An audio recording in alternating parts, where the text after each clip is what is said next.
Есть моря, в которых не искупаешься, а находятся они на Луне. Это крупные рельефные образования относительно темной области.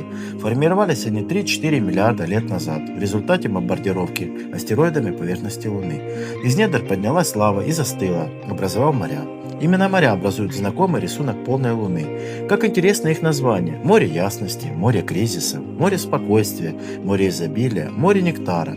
Впервые моря появились на карте Луны в 1651 году, благодаря итальянцам Риччоли и Гримальди. Но, как выяснилось дальше, воды они не содержат, а вот названия сохранились по сей день. Это моя фотография полумесяца, результат сложения мозаики небольших фото, полученных на эту скромную астрокамеру. Благодарю за просмотр. До новых видео!